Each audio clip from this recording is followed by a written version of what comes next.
রৌদ্রোজ্জ্বল ঝলমলে বিকেল, পুরো মির্জাবাড়ি জুড়ে শুনশান নীরবতায় আর নিস্তব্ধতায় ঘেরা। এই সময়টাতে বাড়িতে থাকা বেশিরভাগ সদস্য দুপুরের পর ভাত ঘুমে বিভোর থাকে। তনুজা আড়মোড়া ভেঙে বিছানা ছেড়ে ওয়াশরুমে গিয়ে চোখে মুখে পানির ছিটা দিয়ে বেরোয়। ছাদ থেকে শুকনো কাপড় আনার উদ্দেশ্যে রুম থেকে বেরোতেই কলিং বেলের শব্দ কর্ণপাত হয়। নিচে কাউকে দেখতে না পেয়ে তনুজা এগিয়ে গিয়ে দরজা খুলতেই কলিং বেলের শব্দ কর্ণপাত হয়। নিচে কাউকে দেখতে না পেয়ে তনুজা এগিয়ে দরজা খুলতেই ক্যাপ মাথায়, হাতে প্যাকেট নিয়ে একটা ইয়ং ছেলে দাঁড়িয়ে। মুখে সৌজন্যমূলক হাসি ঝুলিয়ে সালাম দেয়, আসসালামু আলাইকুম। তনুজা ভুরুকুটি করে মিহিস্বরে জবাব দেয়, ওয়ালাইকুম আসসালাম। আমি এই থেকে আসছি, ডেলিভারি বয়। এই ঠিকানায় একটা পার্সেল পাঠানো হয়েছে। তনুজা ম্যাম আছেন? ওনার নামে পার্সেল এসেছে। তনুজার মসৃণ কপালে পরপর দুটো ভাঁজ পড়ে। মনে মনে আওড়ায়, পার্সেল আমার নামে? কে পাঠিয়েছে? প্রশ্নগুলো মনের এক কোণে ঠেসে রেখে মুখে বলল, জি আমি তনুজা। ছেলেটি অমায়িক কণ্ঠে বলল, SM গ্রুপ অফ কোম্পানির CEO স্যার পাঠিয়েছেন। তৎক্ষণাৎ তনুজা মনে মনে আওড়ায়, ইভান। পরপর ফর্মালিটিস মেনটেন করে পার্সেলটা হাতে নিয়ে দৌড় বন্ধ করে ভেতরে যেতে থাকে। এক হাতে প্যাকেট, অন্য হাতে শাড়ির কোঁচি আগলে তনুজা ঠোঁট কামড়ে কিছু ভাবতে ভাবতে যাচ্ছিল। সিঁড়ির প্রথম ধাপে পা ফেলতেই চোখে পড়ে দিব্য নামছে। দিব্য এক পলক তনুজাকে দেখে দৃষ্টি নামিয়ে নেয়। তনুজার হঠাৎ করে অস্বস্তি হতে থাকে। তনুজা দৃষ্টি নত করে যেতে থাকে। দিব্য আশেপাশে না তাকিয়ে গটগট করে সিঁড়ির এক পাশে ঘেঁষে নামছে। অনেকেরই এভাবে না হলেও পরিবারের চাপে পছন্দের মানুষকে ছেড়ে অন্য কারোর সাথে বাঁধতে হয় ঘর, সাজাতে হয় সংসার, যেখানে বিয়ের রাত থেকেই মেনে নিতে হয় স্বামী নামক পুরুষটিকে।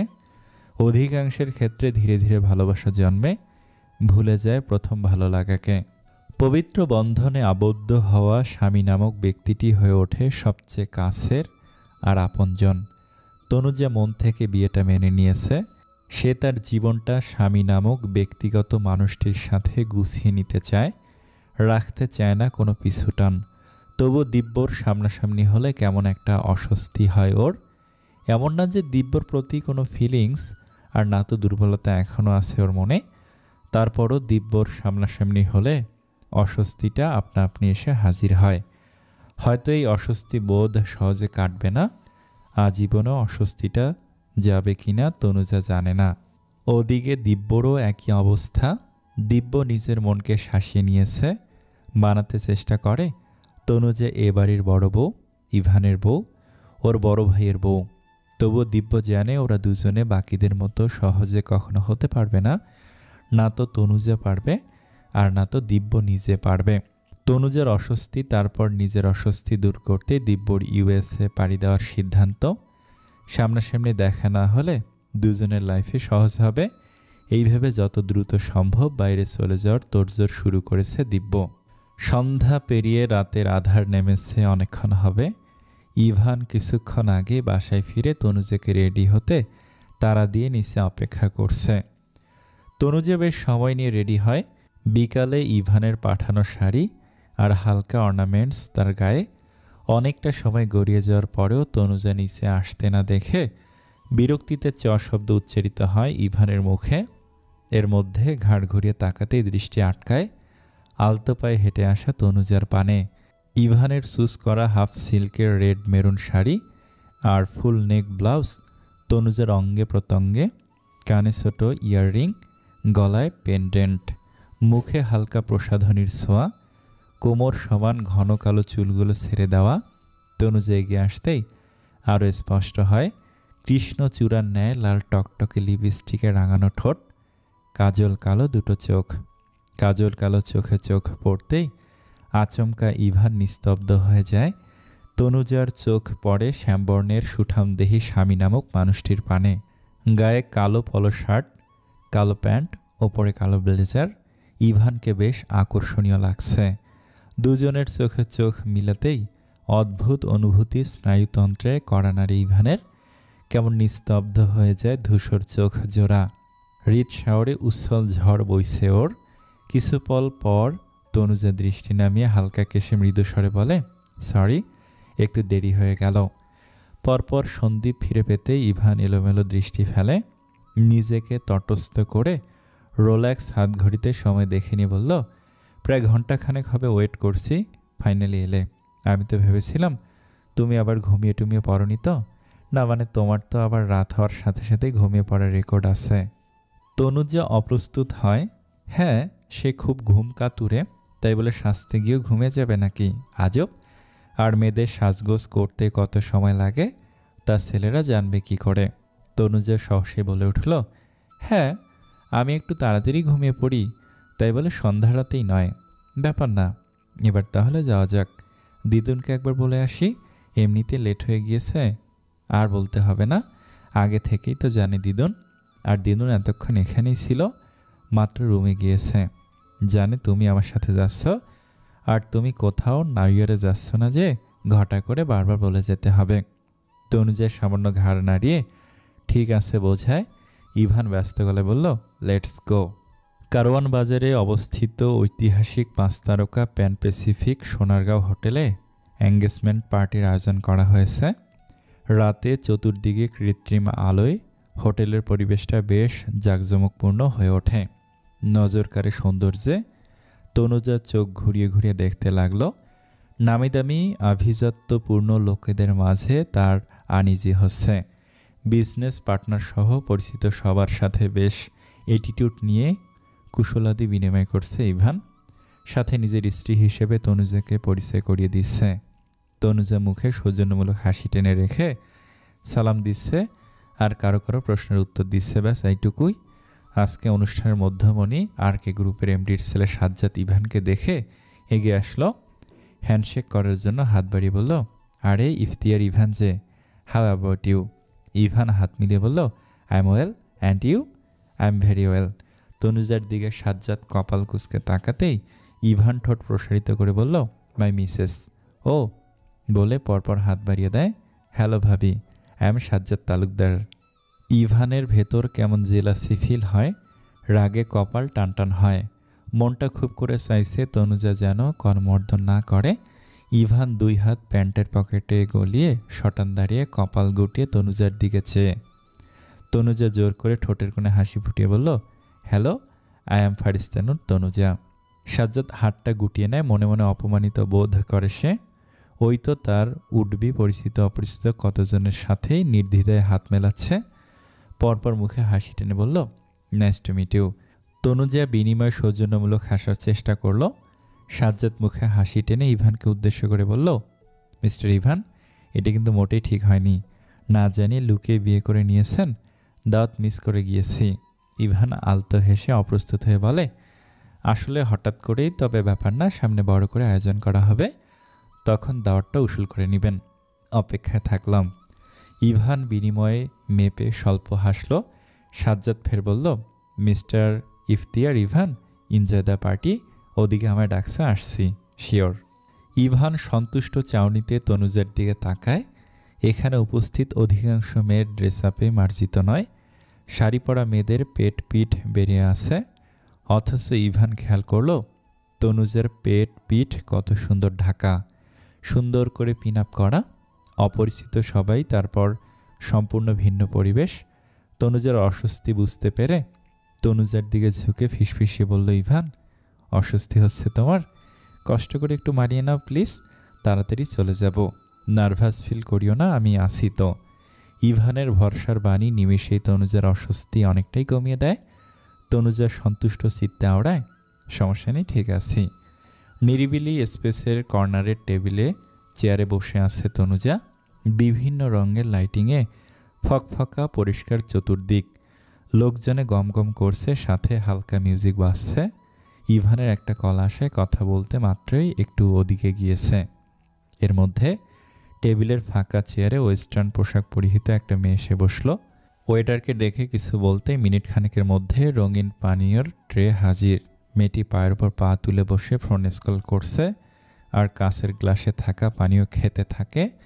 অনেকক্ষণ ধরে তনুজার গলাটা শুকিয়েছিল, ভালোই তৃষ্ণা পেয়েছে। তনুজা টেবিলের ওপর থেকে একটা গ্লাস হাতে তুলে নেয়। যেই চুমুক বসাবে সেই সময়, এই তনুজা, ওয়েট ওয়েট। খানিকটা দূরত্বে দাঁড়িয়ে ইভান ফোন কানে চেপে কথা বললেও নজর ছিল তনুজার পানে। তনুজার হাতে ওয়াইনের কাপ দেখতেই ওর চোখ বড় বড় হয়ে যায়। ফোনের ওপাশের ব্যক্তিকে আর কিছু না বলে কল কেটে এগিয়ে আসে। তনুজা বুঝতে পারে না, তৃষ্ণা নিবারণের জন্য ও ওর মতোই ফের কোমল পানীয় গ্লাসটা মুখের সামনে ধরে। এর মধ্যে ওর নরম হাতটা চট করে ধরে ইভান। তনুজা চোখ ঘুরিয়ে তাকায়। ইভান ব্যস্ত হয়ে তড়িঘড়ি করে বলল, আরে তোমাকে থামতে বললাম না? তারপরও এটা খেতে চাচ্ছ? রাখো রাখো এটা। তনুজা ভুরুকুটি কুঁচকে নির্বোধের মতো চাইল। বিরক্ত কণ্ঠে বলল, আমার পানি পিপাসা পেয়েছে, তাই ভাবলাম এটা দিয়ে গলাটা ভিজে নেই, কিন্তু বুঝতে পারছি না আপনি এভাবে আটকাচ্ছেন কেন। ইভান তনুজার থেকে গ্লাসটা নিয়ে টেবিলে নামিয়ে রাখলো। চেয়ারে বসতে বসতে চটজলদি ওয়েটারকে ডেকে বলল, মিনারেল ওয়াটার লাগবে কুইক। বলার সাথে সাথেই সেকেন্ডের মধ্যে মিনারেল ওয়াটার হাজির হয়। ইভান বোতলের ক্যাপ খুলে তনুজার দিকে বাড়িয়ে দিয়ে বলল, নাও, এবার তৃষ্ণা মেটাও। তনুজা কয়েক ঢোক খেয়ে বোতলটা নামিয়ে রেখে প্রশ্ন করে উঠল, বললেন না তো ওটা খেলে কি এমন সমস্যা হতো? উনি তো খাচ্ছে। মেয়েটিকে ইশারায় দেখিয়ে ফিসফিসিয়ে শেষের কথা বলে তনুজা। ইভান ডান ভুরুটা বাঁকিয়ে বলল, ওটা সফট ড্রিঙ্কস ছিল না, ওটা ওয়াইন ছিল। একবার যদি ভুল করে ওটা খেয়ে নিতে, তাহলে আমি তো তোমাকে নিয়ে সমস্যায় পড়ে যেতাম কনফার্ম। তনুজার মৃগ আখিজোড়া বিস্ময়ে বড় বড় হয়ে যায়। ইভান বলতে থাকে, সঠিক সময় আমি না দেখলে এতক্ষণ এই ভরা মজলিসে তুমি নোরা ফাতেহির দিলবার দিলবার আর নয়তো তামান্না ভাটিয়ার বর্তমান ভাইরাল গানে ড্যান্স শুরু করে দিতে। ইভান দুষ্টুমি করে বলে, থেমে তনুজার দিকে ঝুঁকে লো ভয়েসে বলল, শুধু এখানেই শেষ নয়, তোমাকে সামলাতে আমাকে বেগ পোহাতে হতো। নির্ঘাত নিজেই কন্ট্রোললেস হয়ে পড়তাম। তনুজা আক্কেল গুমুর হয়ে যায়, মুখটা লজ্জায় লাল হয়ে যায়, কান দুটো উষ্ণ হয়। মানুষটা যে ঠোঁটকাটা, দেখে তো মনে হয়নি কখনো, আর এরূপ কিছু বলতে পারে কখনো ধারণায় আসেনি। লজ্জায় আড়ষ্টতায় গাঢ়ায় তনুজা। ইভান আয়েশ করে বসে ফোন স্ক্রল করতে থাকে। নির্লিপ্ত কণ্ঠে বলল, আমি মজা করে বলেছি, তুমি সিরিয়াসলি নিচ্ছ কেন? সিরিয়াসলি নিয়ে লজ্জা টজ্জা পেয়ে তো একাকার হচ্ছ। মুখের ওপর থাকা বেবি হেয়ার কানের পিঠে গুছতে গুছতে মিনমিন স্বরে মিথ্যা বলার প্রয়াস চালায়। কই না তো। তনুজাকে পাশে নিয়ে সময়টা ইভানের বেশ অন্যরকম ঠেকছে। ইভান কোনা চোখে তনুজাকে পরখ করছে। মেয়েটার কাজল কালো মায়াবী আখি জোড়া ইভানকে বড্ড বেশি মায়ে জড়িয়ে নিয়েছে। কিছু পল পর ইভান একটা গ্লাস হাতে তুলে নিয়ে চুমুক বসায়। তনুজা ঈষৎ কপাল কুঁচকে চাইল, পরপর শুধিয়ে উঠল, আমাকে তো ঠিকই খেতে দিলেন না, তাহলে এবার নিজে কেন খাচ্ছেন? আমার অভ্যাস হয়ে গিয়েছে। নিশ্চয়ই এটা ভালো অভ্যাস নয়, বলার অপেক্ষা রাখে না, এটা খুবই বাজে বদ অভ্যাস। তনুজার কণ্ঠস্বর কঠোর শোনালো। ইভান তীক্ষ্ণ দৃষ্টিতে তনুজার দিকে তাকায়। তনুজা পরোয়া করল না সে দৃষ্টিকে, বরং সে এক দুঃসাহস দেখিয়ে ফেলে। হাতটা বাড়িয়ে ইভানের মুখের সামনে থেকে গ্লাসটা কেড়ে নিয়ে শব্দ করে টেবিলে নামায়। তনুজার হঠাৎ কঠোরতা দেখে ইভান বোকা বনে যায়। অবাক হয়ে নির্বাক ঠায় দাঁড়িয়ে চেয়ে রইল। তনুজা দৃঢ় কণ্ঠে বলল, আমি এমনি কোমল পানীয় ভেবে তখন খেতে যাচ্ছিলাম, জানতাম না। এখন জেনে শুনে আমার সামনে কাউকে হারাম পান করতে দিই কি করে? আমার সামনে অন্তত আজ বাদ রাখুন। ইভান প্রশ্নাতুর চোখে চাইল। আশেপাশে অনেকেই তো খাচ্ছে, সেক্ষেত্রে তোমার অভিমত কি? তনুজা প্রগাঢ় স্বরে বলল, আশেপাশে অন্য কারো ওপর অধিকার নেই। ইভান ফের জিজ্ঞাসু দৃষ্টিতে বলল, তাহলে কাউকে যে বললে, তোমার কাউকে, এর মধ্যে তাহলে শুধু আমি আছি, রাইট? তনুজা ফোঁস করে নিঃশ্বাস ফেলে বলল, আরে ওটা তো কথার কথা, আপনি মূল পয়েন্টটা না নিয়ে কাউকে এসব ধরছেন কেন? আমি আপনাকেই বলেছি। তনুজার প্রতি মুগ্ধতায় ভরা দৃষ্টিতে তাকায় ইভান। তনুজার এভাবে অধিকার বোধ নিয়ে বলায় ইভানের চিত্ত সন্তুষ্ট হয়। তনুজাকে একদম আইডিয়াল বউ বউ লাগছে। তনুজা দীর্ঘশ্বাস ফেলে হঠাৎ বলতে থাকে, জানেন, আমি দুই শ্রেণীর লোককে খুব বেশি অপছন্দ করি।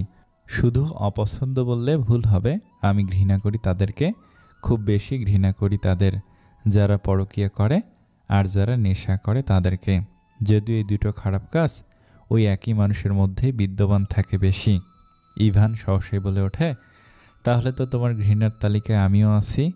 তোমার প্রথম ঘৃণার তালিকায় না থাকলেও দ্বিতীয় তালিকার টপে থাকছে ইভানের নাম। তনুজার চোখ দুটো নোনা জলে টলমল করে উঠল।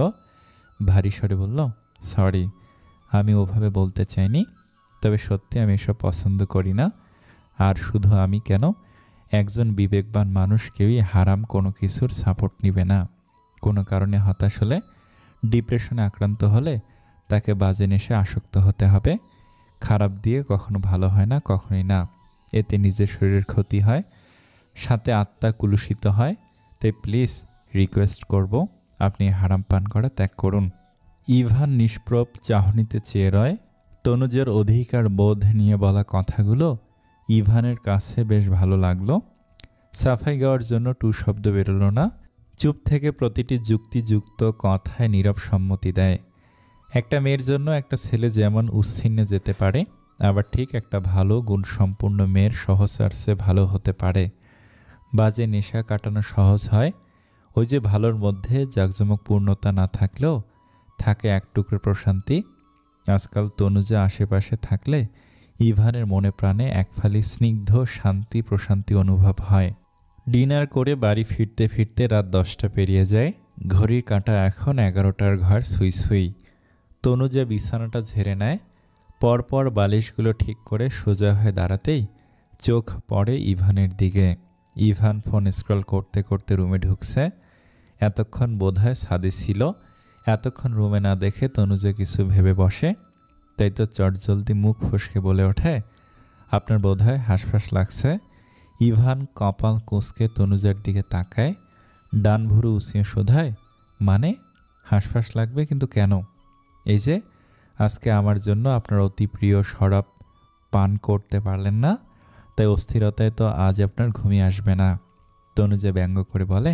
ইভান বলল, হাঁসফাঁস লাগছে না এমন নয়, অস্থিরও ঠেকছে। কেউ যদি সিডিউস করার জন্য মেদহীন মসৃণ পেট বের করে রাখে চোখের সামনে এভাবে ঘুরে ফিরে, তাহলে তো অস্থির লাগবেই। তনুজা পরপর নিজের দিকে তাকে চমকে উঠল। দ্রুত কোমরে গুজে রাখা শাড়ির আঁচল টেনে ছাড়িয়ে দিতে থাকে। বিছানা ঝাড়ার সময় কোমরে গুজে নিয়েছিল। ইস, খেয়ালই তো ছিল না। আর লোকটার নজরও তো বড্ড বেহায়া। কিছুক্ষণ পর তনুজা ব্রাশ করে মুখে পানির ছিটা দিয়ে ওয়াশরুম থেকে বেরিয়ে টাওয়াল আনতে সোজা ব্যালকনিতে পা দেয়। টাওয়াল দিয়ে মুখটা মুছতে গিয়ে ঘটে এক বিপত্তি। টাওয়ালের একটা সুতো এড়িয়ে কানের দুলের সাথে আটকে যায়। তনুজা ছাড়ানোর চেষ্টা করতে থাকে আর অস্ফুটে আওড়ায়, দ্যাট, উফ, খুলছে না কেন? ইভান ব্যালকনিতে ট্রাউজারের পকেটে হাত ঢুকে দাঁড়িয়েছিল। সবটাই তার নজরে আসে। এগিয়ে যায়, ভুরু বাঁকিয়ে বলল, দেখি আমার কাছে দাও।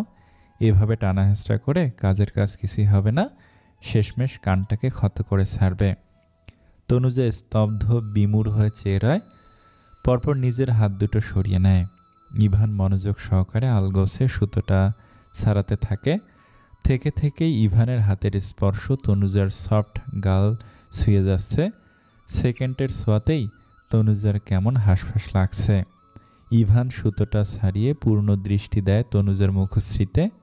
লাইটের মৃদু আলো সাথে চাঁদের রূপালি আলো একসাথে মিলেমিশে একাকার।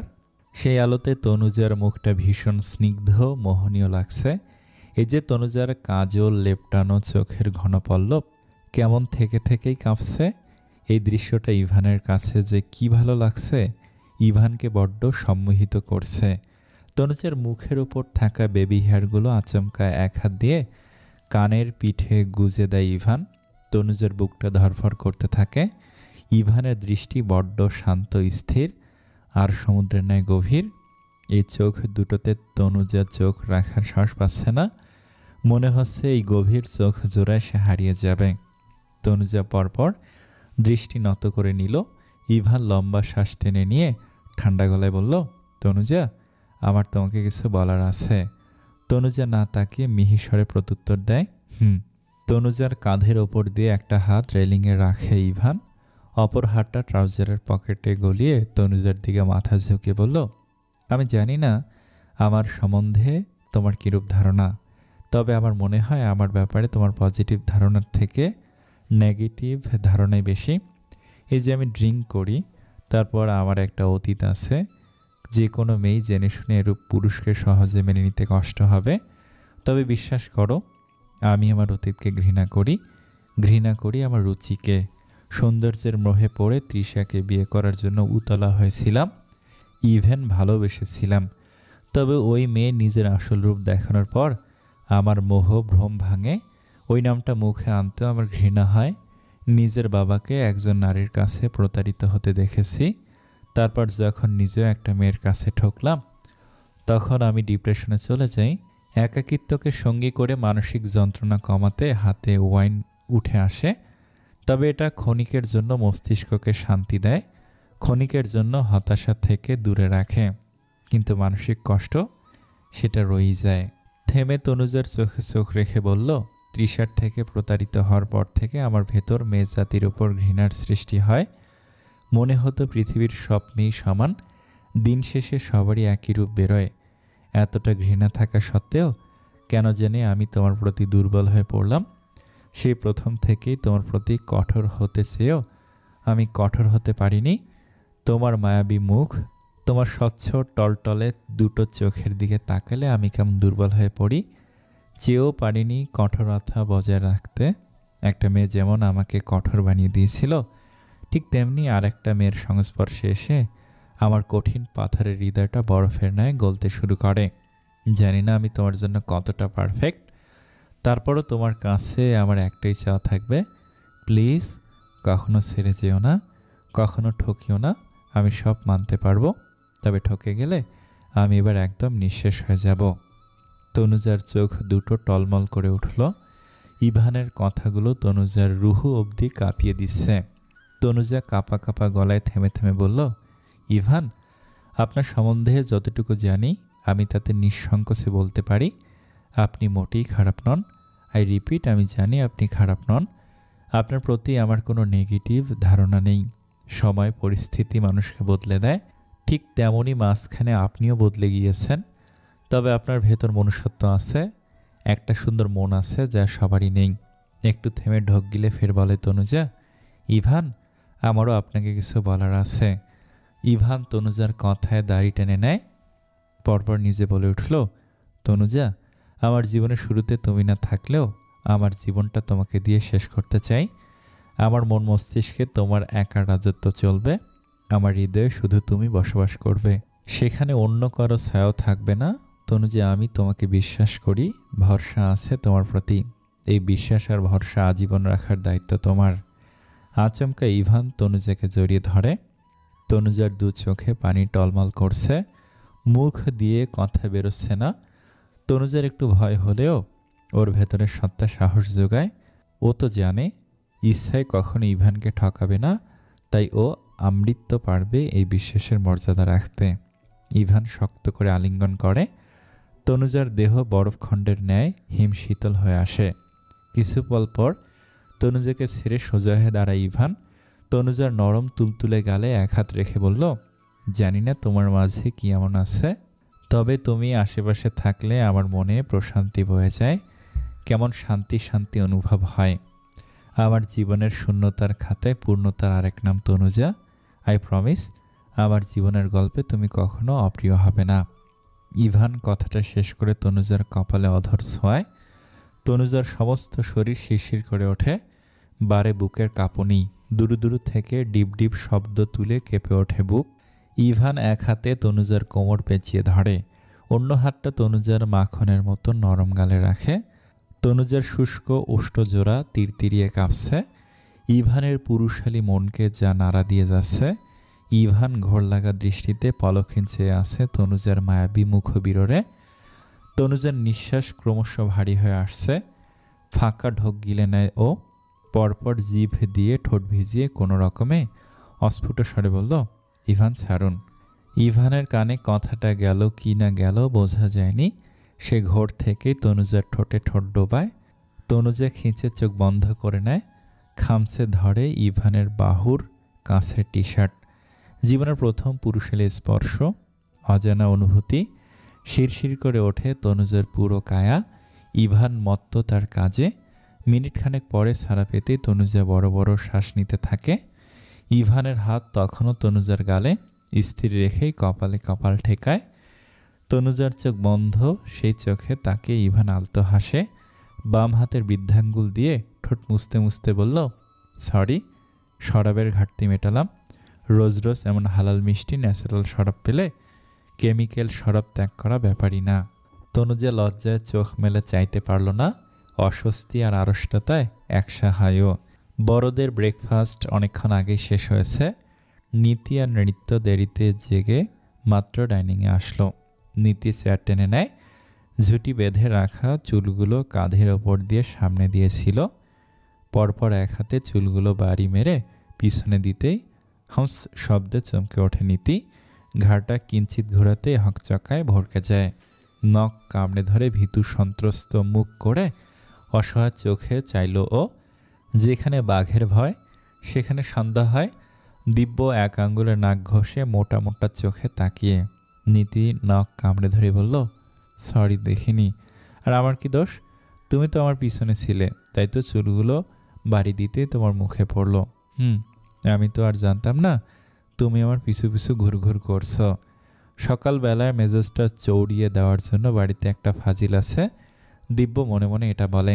দাঁত কটমট করে মুখে বলল, ইচ্ছে তো করে তোকে। শেষ কথাটা গিলে নেয় দিব্য। সকালবেলা আজ আর রাগারাগি করতে মন চাইল না। নীতি ভুরু কুঁচকে তাকায়। চুমুটুমু খেতে ইচ্ছে করে? বিড়বিড় করে বলে নীতি।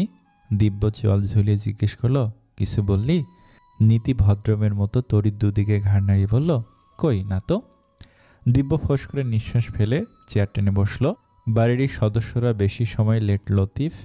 নীতি ঢাকনা উঁচু করে খাবার বেড়ে নেয়। নৃত্যও নিজে খেতে থাকে।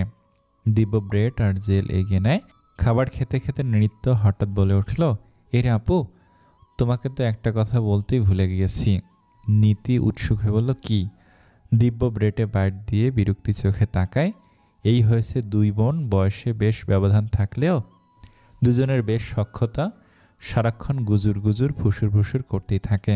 কি যে এত গল্প করে দুই বোন আল্লাহ মালুম। নৃত্য উচ্ছ্বসিত গলায় বলল, এই আপু জানো, নরির বোন নুসরাত আছে না, নুসরাত আপুর বিয়ে নেক্সট ফ্রাইডে। নীতি হঠাৎ আর্তনাদ করে উঠল, ইয়া আল্লাহ, ইয়া মাবুদ, কি শুনছি এসব? নীতির এহেন আহাজারি শুনে দিব্য কপাল কুঁচকে আর চোখে তাকায়। মনে মনে আওড়ায়, এর আবার কি হলো? আশ্চর্য। নীতি মুখটা বেদনার ছাপ টেনে আনলো। কণ্ঠে আফসোস ঝরল, ইয়া মাবুদ, আমার হাঁটুর বয়সী বাচ্চা মেয়েরা সবাই বিয়ে করে নিচ্ছে।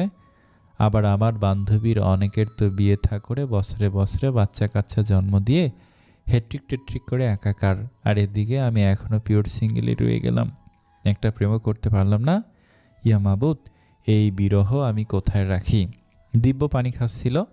নীতির আহাজারিতে বেচারার হঠাৎ বিষম লাগে। খুক খুক করে কেসে ওঠে। নীতি দিব্যর দিকে সরু চোখে তাকায়।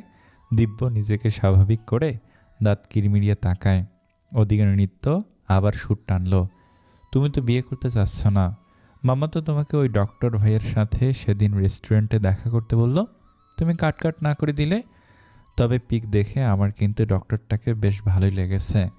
পাপা বলে ভাইয়াটা খুবই ভদ্র আর অমায়িক। এরকম হ্যান্ডসাম শান্ত ভদ্র জিজু পেলে আমি তো সর্বপ্রথম এফবিতে পোস্ট দিব, সবাইকে দেখাবো এটা আমার জিজু, কিতনা কিউট আর ডেশিং। নীতির চোখ বড় বড় করে চাইল। রাগী স্বরে বলল, থামবি? ওইসব শান্তশিষ্ট অতি ভদ্র ডক্টর ফক্টর আমার পছন্দ না। নৃত্য চোখ ছোট করে প্রশ্ন করলো, তাহলে তোমার কেমন পছন্দ শুনি? নীতি মুখে লাজুক হাসি টেনে আনে। ঠোঁট মেলে বলে, আমি তো এক রাগী রাজার মহারানী হতে চাই। নৃত্য বড় বড় চাহনিতে সে শুধায়, শান্তশিষ্ট মানুষ রেখে তোমার রাগী মানুষকে পছন্দ? তোমার এরূপ পছন্দের কারণ ব্যাখ্যা করতে শুনি। শোন তাহলে বলছি, প্রচণ্ড রেগে গেলে শরীরের রোগ জীবাণু মরে যায়। যারা ঘন ঘন রাগে তাদের অসুখ বিসুখ হয় না বললেই চলে। নীতি থামে। নৃত্য আকাশ থেকে পড়ার মতো অবাক হয়ে বলল, এই জন্য রাগী লাইফ পার্টনার তোমার পছন্দ? তাই এই কথা কে বলেছে তোমায়? কোথায় শুনেছ? নীতি ভাব নিয়ে বলে, সারাক্ষণ তো ডিটেকটিভ গল্প পড়িস, মাসুদ রানা সিরিজ শেষ করিস, এছাড়াও তো আরও গল্প উপন্যাস পড়িস না? এটা আমার কথা নয়, এটা হুমায়ুন স্যারের কথা। সাজেস্ট করছি হিমু সমগ্র পড়বি, সেখানে এটা পাবি। নৃত্য ঠোঁট উল্টায়। এদের দুই বোনের গল্পের আসরে বেচারা দিব্য মাইনকা চিপায় পড়েছে। যতভাবে কারোর সাথে রুট আচরণ করবে না, ততই তারা উস্কে দেয় ওকে। দিব্য মনে মনে বলে, এই নীতিটা আসলে অ্যালার্জি। অদূরে দাঁড়িয়ে পরপর নীতির কথাগুলো শুনে এক রমণীর ফর্সা মুখে অন্ধকার নামে। কদিন ধরে যে সন্দেহটা করছিলেন তা যেন লাহময় প্রকট আকার ছাড়িয়ে দিনের আলোর মতো ফকফকা পরিষ্কার হয়ে যায়। মেয়েরা সাধারণত মেয়েদের মন খুব সহজেই পড়তে পারে, পড়ে নেয় চোখের ভাষা। সেদিন নীতির পড়ার টেবিল থেকে প্রয়োজনে পিন নিতে গিয়ে আচমকা নজরে আসে খোলা ডায়েরির পাতা। নীতি খোলা রেখে ওয়াশরুমে গিয়েছিল। না চাইতেও কিছু শব্দ নজরে আসে। মেয়ে বড় হয়েছে আর এই বয়সটা আবেগের, তাই আর অত মাথা ঘামায়নি, তবে তককে তককে ছিলেন। মেয়ের হাবভাব বোঝায় এখানে রাগী রাজা বলতে যে দিব্যকে বুঝিয়েছে তা তামান্না ঢের বুঝতে পারলেন। মনে মনে তামান্নাও কঠিন সিদ্ধান্ত নিয়ে বসলেন। দিব্যকে ভাইপো হিসেবে ভালোবাসে না এমন নয়, তবে তার কাছে আদরের মেয়ের জন্য দিব্য পারফেক্ট নয়। দেখতে সুদর্শন হলেও দিব্যর মাত্রাতিরিক্ত রাগ জিদ মোটেই পছন্দ নয়। স্বয়ং নিজেও তিরিক্ষি মেজাজের হলেও ঠান্ডা টলটলে পানির মতো স্বভাবের ছেলে তার পছন্দ। খুব করে চান ওনার স্বামীর মতো ধৈর্যশীল আর খুবই অমায়িক পাত্র যেন মেয়েদের জন্য পান। এই হিসেবে ডক্টর ছেলেটাকে তামান্নার বেশ মনে ধরেছে। তামান্না গম্ভীর মুখে ডাইনিংয়ের দিকে এগিয়ে আসলেন। মেয়েদের দিকে কড়া চোখে তাকে শাসিয়ে উঠলেন। ঘুম থেকে উঠেছে তো বেলা করে, দুজনের একজনও সকালে মর্নিং ওয়াকে বেরোলে না। আচ্ছা, তা না হয় বাদ দিলাম, খাবার খাওয়ার সময় যে চুপচাপ আদবের সাথে খেতে হয় তা জানো না? নাকি দিন দিন বড় হচ্ছে আর আদব কায়দা সব খুঁয়ে বসছ? দুই বোন মায়ের হঠাৎ কঠোরতা দেখে বোকা বনে যায়। ছোট্ট মাথায় আকাশ ভেঙে পড়ার মতো অবাক হয় নীতি। খাবার খেতে বসে দুই বোন একটু গসিপ করছে। এতে হঠাৎ কি এমন হলো? মাম্মা হুট করে কড়া করে বলছে। দুই বোন মাকে রেসপেক্ট করে, সাথে ভয় করে। টু শব্দ উচ্চারণ করল না, দৃষ্টি খাবারের প্লেটে নিবদ্ধ করে রইল। তামান্না নীতিকে উদ্দেশ্য করে ফের বলল, নীতি, তোমার না নেক্সট মান্থে ফাইনাল সেমিস্টার, কোথায় বই নিয়ে টেবিলে বসে থাকবে? তা না সারাক্ষণ দুই বোন আজাইরা গল্প গুজব করে সময় নষ্ট করছো। আবার এদিকে তোমার যখন মন চায় অমনি ক্লাস মিস করে হোস্টেল থেকে বাড়ি চলে আসো। বাড়িতে তো পড়তে দেখি না কখনো। পড়াশোনার এরূপ দুর্দশা হলে সিজিপিএ যে কেমন হবে তা বোঝাই যাচ্ছে। তপ্ত নিঃশ্বাস ফেলে একটু থামলেন, ফের পুরো দমে শুরু করলেন। নীতি, তুমি তো বড়, তোমার তো পড়াশোনা নিয়ে সবসময় সিরিয়াস থাকা উচিত। সেখানে কি করছো? নিজের মতো ছোট বোনকেও পড়াশোনার প্রতি উদাসীন বানাচ্ছ আর বান্দরামি শেখাচ্ছ। এই জন্য নিত্য আজ স্কুল মিস দিল তোমার সাথে ঘুরতে যাবে বলে। তুমি বড়, কোথায় ছোট বোনের বায়না না শুনে বোঝাবে, তা না করে তুমি আশকারা দিয়ে আরও উস্কে দাও। বাড়িতে এভাবে আড্ডা দিয়ে পড়াশোনার ক্ষতি না করে হোস্টেল গিয়ে থাকলে নিজের জন্য ভালো হয়, বোনের জন্য। নীতির মিষ্টি মুখটা বেজার হয়ে যায়। প্লেটের খাবার শুধু নেড়েই যাচ্ছে। ভারী মুখশ্রীতে মাথা নুয়ে অস্ফুট সুরে বলল, সরি মাম্মা। এর মধ্যে দিব্য উঠে চলে যেতে যেতে মনে মনে আওড়ায়, উফ, কখনকার কি হয় বোঝা মুশকিল। ফুপি বোধহয় সারা বছরের শাসন 1 মিনিটে শেষ করছে। যত বয়ান জমানো ছিল তা যেন এখনই দেওয়ার ছিল। তামান্না মুখটা গম্ভীর করেই ওদিকে সোফায় গিয়ে বসলেন। নীতি প্লেটের অবশিষ্ট খাবার রেখে উঠে যায়। বেসিনে হাত ধোয়ার সময় নৃত্য ফিসফিসে বলল, এই আপু, মুখটা বেজার করে রাখো না তো, মন খারাপ করো না। আমার মনে হয় মাম্মা অন্য কোনো রাগ এভাবে মিটালো। পৃথিবীর সব মেয়েদের এক কমন ডায়লগ, কমন বিষয়, বাচ্চাদের ওপর সব রাগ মেটাতে পড়াশোনা টেনে আনা। নীতি ঠোঁট ফিক করে হেসে ফেলল। এর মধ্যে নূরজাহান বেগম সোফায় বসে হাঁক ছেড়ে ডাকলেন, নীতি, এদিকে আয় তো। নীতি এগিয়ে গিয়ে কিঞ্চিত ভুরু কুঁচকে প্রশ্নবোধক দৃষ্টিতে চাইল। নূরজাহান হাতে থাকা মুঠোফোনটা নীতির দিকে বাড়িয়ে বলল, দেখ তো এই যন্ত্রখানার আবার কি হলো? কেমন আলো জ্বলে একা একাই কেঁপে কেঁপে উঠছিল। ভরা পৌষের কনকনে শীতেও আমার মতো বুড়ি যতটা না কাঁপতে থাকে তার চেয়েও বেশি কাঁপছে যন্ত্রখানা। এর হঠাৎ হলোটা কি? নীতির ভীষণ হাসি পেল, ঠোঁট চেপে হাসল। সোফায় আয়েশ করে বসে ফোনটা হাতে নিল। পরপর মুখে কপট চিন্তার ছাপ ফেলে ভারী কি গলায় বলল, ভারী চিন্তার বিষয় তো তাহলে, যেখানে 70 ঊর্ধ্ব বুড়ি কনকনে শীতে যতটা না কাঁপে আর শীত না আসতেই যন্ত্রটা তার থেকে অত্যাধিক বেশি কাঁপছে, তাহলে তো নির্ঘাত বড়সড় সমস্যা, বলার অপেক্ষা রাখে না, ভয়ঙ্কর সমস্যা হয়েছে, ভালো করে দেখতে হচ্ছে তো। থেমে দুষ্টুমি সুরে ফের বলল, নানু আপু, সমস্যা ধরা পড়েছে, তবে সলভ করতে হলে বিগ অ্যামাউন্ট লাগবে। নূরজাহান বুঝলেন না। কুচকানো চামড়ার কপাল আরও খানিকটা কঞ্চিত করে বললেন, সে আবার কি? নীতি কপাল চাপড়ে বলল, বিগ অ্যামাউন্ট মানে হলো মোটা অঙ্কের টাকা লাগবে, তবেই ফোনের এই কম্পন দূর হবে। কত টাকা? বেশি না, 5,000 হলে আমি ঠিক করে দিতে পারবো। নীতি মজা করে বলতে থাকে। তামান্না উপাসের সোফায় বসেছিলেন। এবারে মেয়ের দিকে চোখ পাকে তাকালেন।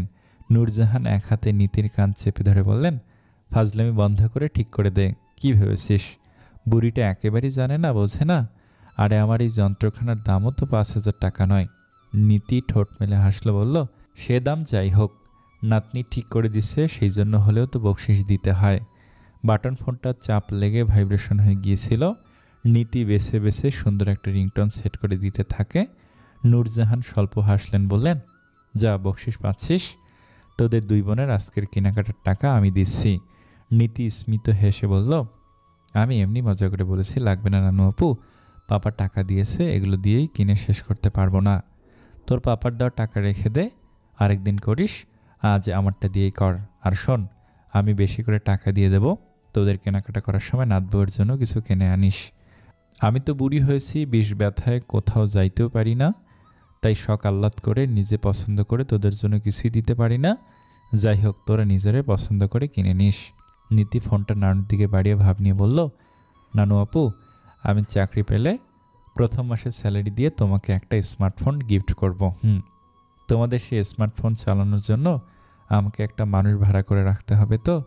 এটা তাও একটু আধটু পারি, কল ধরতে কাটতে, ওটাই কোথায় কি করে এই ভেবে দিশেহারা হব। নৃত্য গমগমে স্বরে ফোরন কাটল, ব্যাপার না নানু আপু, আমি আছি তো, আমি না হয় তোমার হেল্পিং হ্যান্ড হব। তনুজা ওপরে দাঁড়িয়ে সবটা শুনল। দিদুন যে তার জন্য এভাবে বলল, এটা শুনে আবেগ আপ্লুত হয় ও। এই সংসারটা এখন নিজের মনে হয়, আগের মতো খারাপ লাগে না ওর কাছে।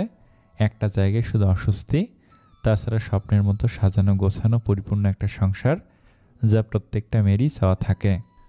রুমময় শুনশান নীরবতা আর নিস্তব্ধতায় ঘেরা। ঘড়ির কাঁটা ঢং ঢং শব্দ তুলে রাত্রি 12টার ঘরে পৌঁছালো। পড়ার টেবিলে বসে সাদা কালো দেয়াল ঘড়িতে সময় দেখে নিয়ে তনুজার বুক চিরে দীর্ঘশ্বাস বেরোয়। আজ 4 দিন হচ্ছে ইভান অফিসিয়াল কাজে চট্টগ্রাম গিয়েছে। সেখানে কনফারেন্স আছে। প্রতিদিন নিয়ম করে রাতে 1 মিনিটের জন্য হলেও তনুজাকে ফোন দিয়ে ভালো মন্দ খোঁজখবর নেয়। আজ যে সময় পেরিয়ে যাচ্ছে, গড়িয়ে যাচ্ছে রাত্রির প্রহর। তারপরে ইভানের ফোন কল না পেয়ে আচমকা তনুজার চিন্তা হতে থাকে। উদ্বেগ উদ্বিগ্নতায় কেমন অস্থির ঠেকছে। মনটা খুব করে চাইছে একটা ফোন কল করতে, হোক না সেটা 2-3 বাক্যের। বইটা সামনে মেলে বারংবার ফোনের দিকে চাইছেও। একবার ভাবে আজ না হয় নিজেই ফোন দিয়ে খোঁজ নিবে। পরক্ষণে আবার জড়তা আড়ষ্টতায় মিয়ে যায়। অনেকটা ক্ষণ গড়ানোর পর দ্বিধাদ্বন্দ্বের দোলাচল থেকে বেরিয়ে ফোন হাতে কল লিস্টের উপরে থাকা ইভান নামে সেভ করা নাম্বারটিতে কল দেয়। রিং হয়, দ্বিতীয়বারের মাথায় রিসিভ হয়। ওপাশ থেকে ঘুমু ঘুমু কণ্ঠস্বর ভেসে আসলো, বলো। হঠাৎ তনুজার জিভ ভারী হয়। গুছিয়ে রাখা শব্দগুলো কেমন অগোছালো, এলোমেলো হয়ে যায়। সে কী বলবে ভেবে দিশেহারা হয়ে পড়ে মেয়েটা। ইভান অনেকটা সময় নিল। অবশেষে নীরবতার পাল্লা ভারী হতে না দিয়ে ঘুম ঘুম আদুরে গলায় ডাকল, তনুজা। আদরে প্রগাঢ় স্বর শ্রবণ ইন্দ্রিয়ে পৌঁছাতেই তনুজার বুকের ভেতরটা সলাৎ করে উঠল। সময় নিয়ে অস্ফুট স্বরে বলল, ফোন দিয়ে চুপ করে আছো যে, কথা বলছো না? আচ্ছা, আমি কি ফোন কেটে দেব? তনুজা অপ্রস্তুত হয়ে মিহিস্বরে প্রত্যুত্তরে বলল, না মানে। ইভান তনুজার কথা শুনে চোখ দুটো বুঝে নিঃশব্দে হাসল। বিজি। পরপর সময় দেখে কিছু ভেবে ইভানের কপাল গুটিয়ে আসে।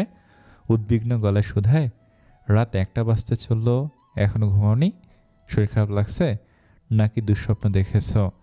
তনুজার চোখ দুটোয় আজ কেন জানি ঘুম নামছিল না। তার অবচেতন মন মানুষটাকে মিস করছিল। প্রতীক্ষায় ছিল কাঙ্ক্ষিত ফোন কলের। একসাথে এতগুলো প্রশ্ন শুনে তনুজা আনমনে হাসে। কোমল কণ্ঠস্বরে বলল, ঘুম আসছিল না, তাই বই নিয়ে বসেছিলাম, পড়ছিলাম। আর এতটুকু বলে থেমে যায় তনুজা। ওপাশ থেকে নিচু স্বরে শোধায়, আর আর কি? আর তেমন কিছু না। আপনি আজ ফোন দেননি, তাই ভাবলাম ফোন দিয়ে খোঁজ নেই।